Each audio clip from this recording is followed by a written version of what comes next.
नर्मदे हर।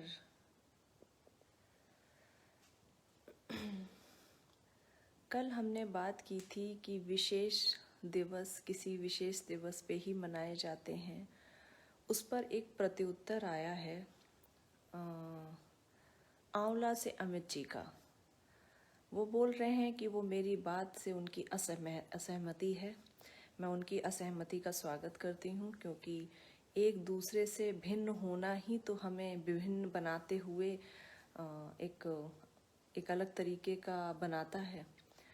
तो आपकी असहमति उस पे जो है वो बिल्कुल हो सकती है, आपके विचार अलग हो सकते हैं, लेकिन मैं फिर अपनी बात को दोहराऊंगी। आपकी असहमति इस बात से है कि एक अलग अलग दिन क्यों निर्धारित है। तो मैं आपसे ही पूछती हूँ, आप अपने लोगों के जन्म दिवस तो मनाते होंगे, जबकि हमारी संस्कृति में तो आत्मा न जन्म लेती है न उसकी मृत्यु होती है। तो जिसकी मृत्यु नहीं होती उसका जन्मदिन आप क्यों मनाते हैं? कहने का तात्पर्य है कि हमारी संस्कृति की क्या सारी चीज़ें आप मानते हैं? और अगर मानते हैं तो हम क्यों ना अपनी संस्कृति तक सीमित रहें। वो लोग मदर्स डे मनाते हैं, फादर्स डे मनाते हैं, इसके लिए हम आलोचक रवैया क्यों अपना रहे हैं? या तो हम उनको फॉलो करें या हम उनको फॉलो ना करें, ये हमारे ऊपर है। लेकिन उनकी आलोचना करना ये मुझे बिल्कुल अच्छा नहीं लगता। कल भी मैंने यही बोला था, अगर आपको नहीं मनाना है तो मत मनाइए। और पाश्चात्य संस्कृति में भी सब गलत नहीं है। अगर वो एक दिन मदर्स डे बना रहे हैं, इसका मतलब ये नहीं वो बाकी दिन अपनी माँ को प्यार नहीं कर रहे हैं। तो मैंने सिर्फ इतना कहा था कि हम अपनी संस्कृति पर रहें, ये हमारे ऊपर है हम किस दिवस को विशेष मना रहे हैं या नहीं मना रहे हैं। व्यक्तिगत तौर पे मैं इसका इसलिए समर्थन करती हूँ कि साल भर जो माँ हमारे लिए बहुत महत्वपूर्ण है, अगर उसके लिए विशेष एक दिन समर्पित कर दिया गया है तो कोई गलत बात नहीं है। और इसका अर्थ ये बिल्कुल नहीं है कि बाकी 364 दिन हम अपनी माँ को नहीं मानते। तो ये आपकी असहमति पर मेरी व्याख्या थी, और बाकी तो तर्क और भाव का कोई संबंध ही नहीं होता। और आज बहुत विशेष दिन है। आज कृष्ण की सर्वप्रिय तिथि एकादशी है। सर्वप्रथम आपको उसकी बधाई। आज कृष्ण की सर्वप्रिय वृंदा यानी तुलसी जी का दिवस है, तुलसी दिवस की बधाई। और आज हम सबको जीवन का एक नया आयाम देने वाली गीता जयंती है, उसकी भी आप सबको बधाई। आज तुलसी दिवस है। आज तुलसी दिवस मनाने का अर्थ ये नहीं है कि बाकी दिन हम तुलसी जी को भूल जाते हैं, उनकी पूजा नहीं करते, उनकी अर्चना नहीं करते। आज उस विशेष दिवस को मनाने का अर्थ ये है कि आने वाली पीढ़ियाँ, जो छोटे छोटे बीज हैं, जो छोटी छोटी कपोलें हैं, फूटने वाली हैं, फूल नहीं बन पाई हैं, जो नाजुक सी कलियां हैं हमारी, उनको हम ये परिचित कराएं। अगर पूरे साल ये संभव नहीं होता है कि आप बृहत फैली हुई हमारी संस्कृति को रोज बताएं, तो इसलिए इनको छोटी छोटी चीज़ों में बांटा गया है। किसी दिन कृष्ण का जन्म है, किसी दिन तुलसी दिवस है। तो आज तुलसी दिवस इसलिए मनाया गया है कि उन पीढ़ियों को हम ये परिचित कराएं, आज उनसे पूजन अर्चन कराएं, उन्हें बताएं तुलसी का क्या महत्व है, और इस तरह से ये एक परंपरा चले और आगे आने वाली पीढ़ियां विशेष इस दिन तुलसी जी का एक विशेष पूजन करें और उनको आत्मसात करें। गीता जयंती, वैसे तो गीता पर पूरा एक आयाम लिखा जा सकता है जीवन का, और मैं, आप और हर हिंदू ये जानता है कि गीता में उथले तौर पे तो कम से कम क्या है कि उसमें कृष्ण और अर्जुन का संवाद है। तो मुझे लगता है इतना तो हमने पढ़ा ही है, और इतना हम जानते भी हैं कि गीता कृष्ण और अर्जुन के संवाद पर आधारित है। पर मैं चाहती हूँ एक नए तरह का संकल्प आज इस शुभ दिन हम लें, जब एकादशी भी है, तुलसी दिवस भी है और गीता जयंती भी है, कि आज से हम अपने कृष्ण को ढूंढेंगे। आज से हम सब अपने अंदर एक अर्जुन को जन्म देंगे, एक ऐसा अर्जुन जो कृष्ण को ढूंढेगा ही ढूंढेगा, एक ऐसा अर्जुन जो इतना अधिक समर्पित हो जाए, इतना सच्चा हो जाए, इतना अच्छा हो जाए कि 100 लोगों की सेना छोड़कर कृष्ण को उसका रथ हाँकना ही पड़े उसकी अच्छाइयों के सामने। तो नए सिरे से इस गीता जयंती को आज से मनाएंगे और अगले साल आने तक हम टटोलेंगे कि हम कितना अर्जुन बन पाए, हम कितना एकाग्र हो पाए अपने लक्ष्य को लेकर, और क्या हमें हमारे कृष्ण मिले।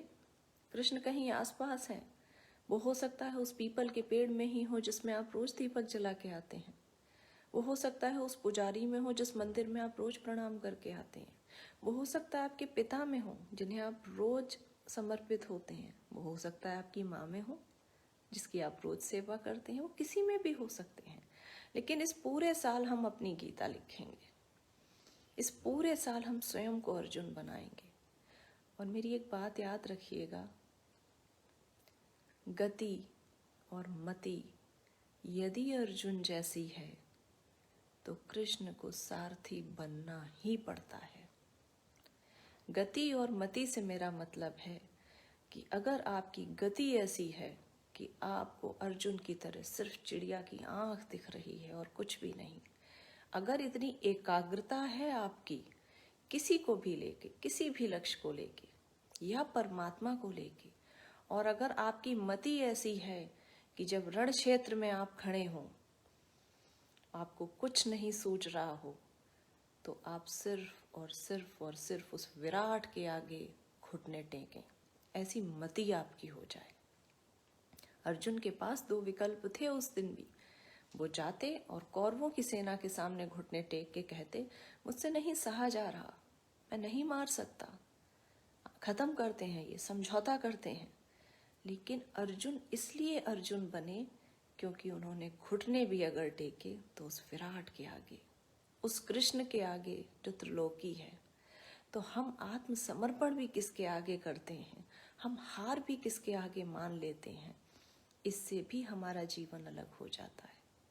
अगर उस दिन अर्जुन ने कृष्ण के आगे रण में घुटने नहीं टेके होते तो हम सब भारतवासियों को गीता जैसी विराट चीज नहीं मिली होती, विराट अद्भुत ये ग्रंथ नहीं मिला होता। आज उनकी पंक्तियों से हम आत्मसात नहीं हो पाते।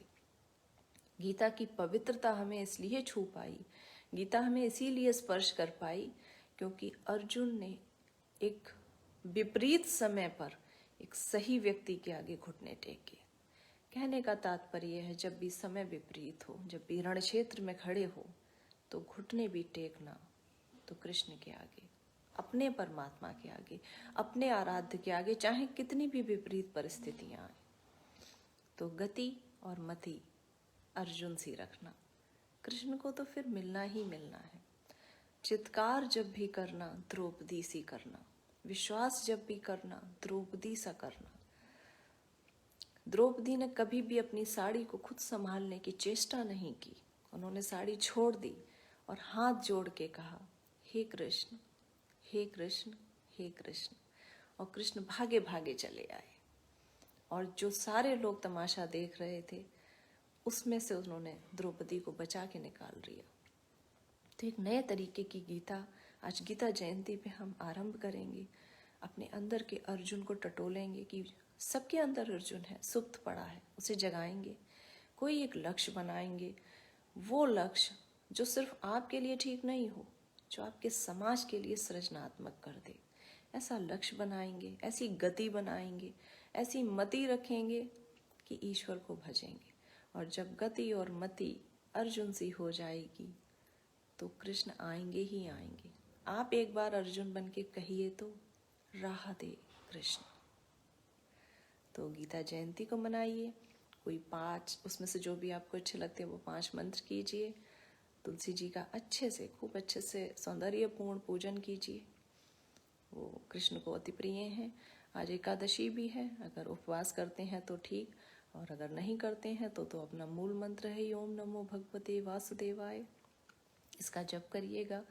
रात को 15 मिनट तो हमें बैठना ही बैठना है सोने के पहले, उसमें तो कुछ सोचना ही नहीं है। और बाकी प्रश्न अपने भेजते रहिएगा, कल इस पर फिर बात होगी। और प्रसन्न रहिएगा, आनंदमयी रहिएगा। मैं कृष्ण से प्रार्थना करती हूँ कि हम सबके अंदर सोए हुए अर्जुन को जगा दे। राधे कृष्ण। आप कहते हैं राधे कृष्ण, मैं कहती हूँ राधे कृष्ण, क्योंकि राधा कृष्ण का संधि विच्छेद ही मेरी दृष्टि में यही है। राधा कृष्ण, राधे कृष्ण। जब राधा और कृष्ण मिल जाते हैं और हम उन्हें मिल के भज लेते हैं उस युगल जोड़ी को, तो राधे कृष्ण अपने आप हो जाता है। राधे कृष्ण। नर्मदे हर।